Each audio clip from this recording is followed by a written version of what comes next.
শুভ দুপুর বন্ধুরা, দেখো আজকে নিয়ে আসলাম মানে চট জলদি কচু রান্না হবে। ঘরে একটু কচু ছিল আর সেই কচুটা রান্না করব। এই মাছ আর মাছের মাথা এগুলি দিয়ে অল্প একটু কচু সেটা রান্না করব আর তোমাদের সঙ্গে শেয়ার করব। মাছের মাথা তো ভাজা হয়েই গেছে। এখন এই দেখো কচুটা হলো মান কচুটা আমি কেটে প্রেসারে সিটি দিয়েছিলাম। 3টা সিটি দিয়েছি, তারপরে একদম নরম হয়ে গেছে।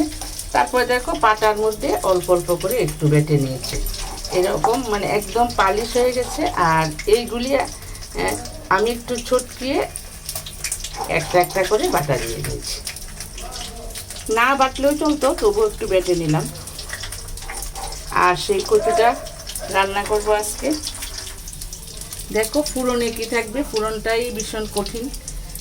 পেঁয়াজ আছে, শুকনো লঙ্কা, তেজপাতা, কাঁচা লঙ্কা থাকবে, কালো জিরে থাকবে, আর এই রসুনগুলি কোয়া কোয়া থাকবে। আর এখানে কিছু রসুন আছে, এটা বেটে দেব। অল্প কচু, তাই মশলাটাও অল্প। আর কালারের জন্য তো লাল লঙ্কা পড়বেই, হলুদ পড়বে। ফোড়নে দিয়ে দিলাম শুকনো লঙ্কা, তেজপাতা।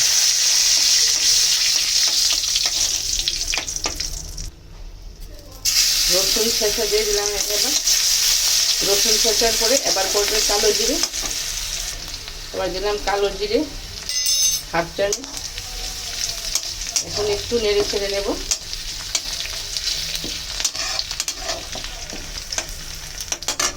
এবার দিয়ে দিলাম পেঁয়াজ, টুকরো পেঁয়াজগুলো।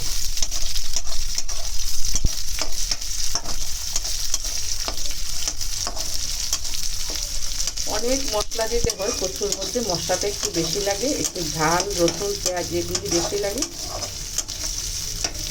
ভ্যারাইটিস মাছ হলে খুব ভালো হয়। এখন আমি শুধু কাতল মাছ দিয়ে রান্না করব।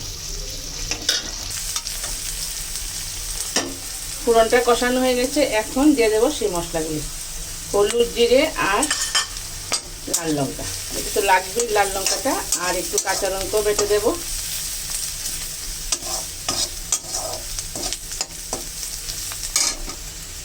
এখন দিয়ে দিলাম সেই কাঁচা লঙ্কাটা।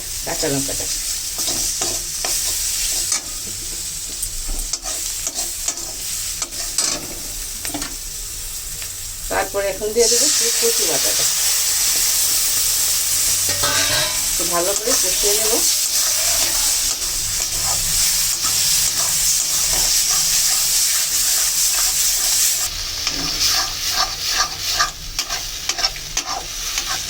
মশলা টসলা মোটামুটি সব কিছু দেওয়া হয়ে গেছে। এখন একটু ভালো করে নেড়ে চেড়ে একটু কষাতে হবে।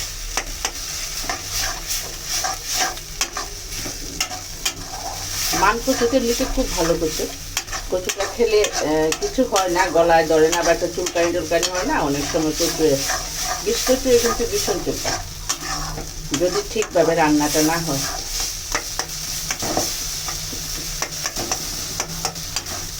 আর কচুটা আমার বাড়িতে ভীষণ প্রিয়। শ্বশুর বাড়িতে, বাবার বাড়িতে এত না, কিন্তু শ্বশুর বাড়িতে ভীষণ প্রিয়, সবাই ভীষণ ভালোবাসে।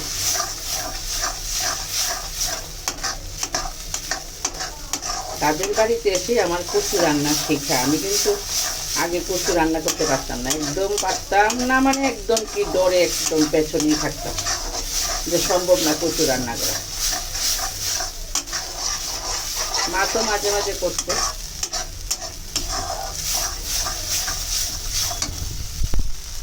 এখন দিয়ে দিলাম সেই ভেজে রাখা মাছের মাথা লেজ।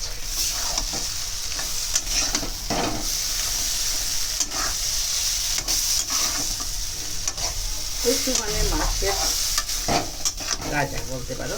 মাছ দিলে কচু ভীষণ স্বাদ। যত কচুর সঙ্গে যত বেশি মাছ দেওয়া যায় তত বেশি স্বাদ।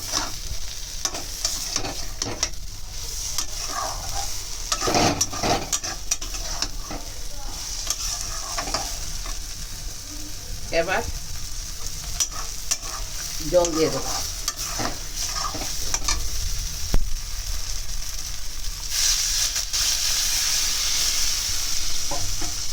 এবার সব কিছু সিদ্ধ হয়ে রান্নাটা হয়ে যাবে।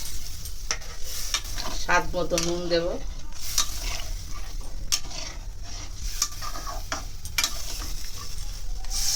মাছটা সিদ্ধ হবে, সিদ্ধ হলে মাছের মাথাটা একটু নরম হবে, তারপরে ভেঙে মিশে যাবে। এবার দিয়ে দিলাম স্বাদ মতো নুন।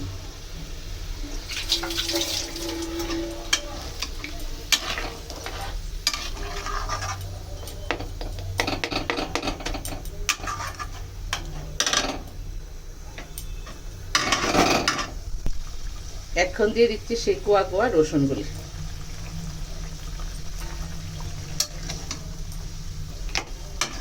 সিদ্ধ রসুন খেতে কিন্তু ভীষণ স্বাদ।